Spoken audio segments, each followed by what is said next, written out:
dans le rétro de l'histoire. Votre chronique qui vous amène au cœur de l'histoire de la région sur RVL.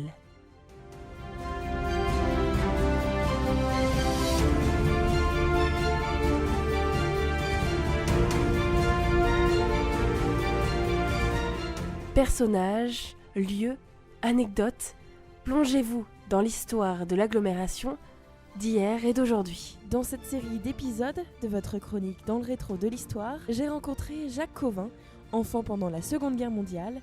Il nous raconte ses souvenirs avec son regard insouciant de l'époque.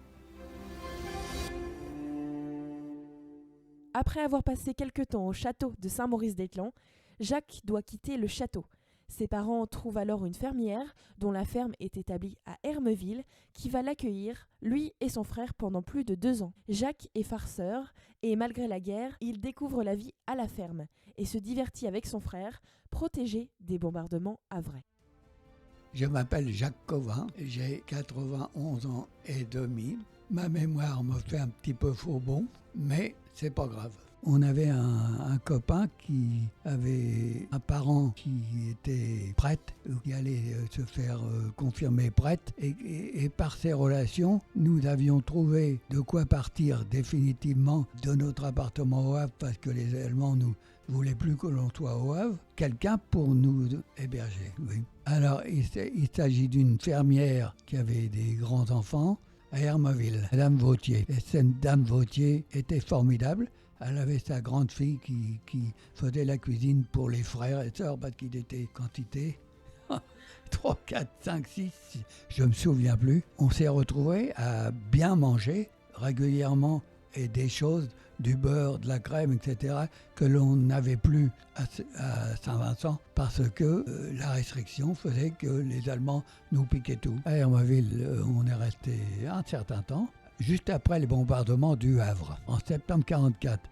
Et on a dû y aller en 1942. À Hermeville, pour nous, c'était tout à fait différent. La vie était tout à fait différente. Et nous avons appris beaucoup de choses avec les paysans. J'ai appris à traire les vaches. Mon frère Roger, ça lui plaisait pas trop.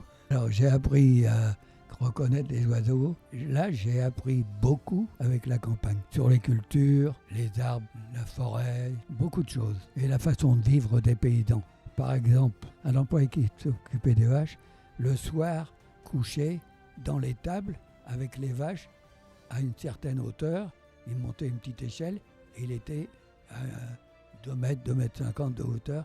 Et c'était son coucher là. J'ai appris beaucoup. Courser les poules et quand c'était la saison des pommes, leur balancer des pommes dessus, de loin. Ils allaient près de la grange parce qu'il y avait du grain par terre et il y avait un attroupement d'oiseaux là, de poules et de poulets, de canards et tout ça. Et avec mon frère Roger, on cueillait les pommes sur le pommier et on allait attaquer les poules. C'était un truc d'enfant, hein, c'est pas. Il y avait du personnel, puis il y avait des jeunes gens qui travaillaient à la ferme et ils nous prêtaient ces bêtes-là, donc soit des poneys hein, ou des vaches, et on montait dessus avec un petit bout de bois et on les faisait courir. Jusqu'à temps qu'on tombe, parce qu'en fin de compte, on n'avait pas de sel, on n'avait rien du tout. Quand on est enfant, c'est très amusant. Nous étions à Hermeville, il fallait aller à l'école, on nous avait trouvé l'école. Ces mômes nous traitaient de boches. Alors avec mon frère Roger, ça a été quelques instants, et boum, on a fait quelques pas en arrière, fait mine de partir, et crac, on leur a tombé dessus, et on leur a mis une dérouillée, comme on dit lorsqu'on est petit. Je ne sais pas, ces enfants étant de la campagne, nous dénigraient. Pourquoi ? Parce qu'on était de la ville ? Peut-être, j'en sais rien. On n'a jamais su pourquoi, mais on a su se venger. C'était votre chronique dans le rétro de l'histoire sur RVL. Retrouvez toute l'histoire de l'agglomération en podcast sur notre site www.radio-rvl.fr.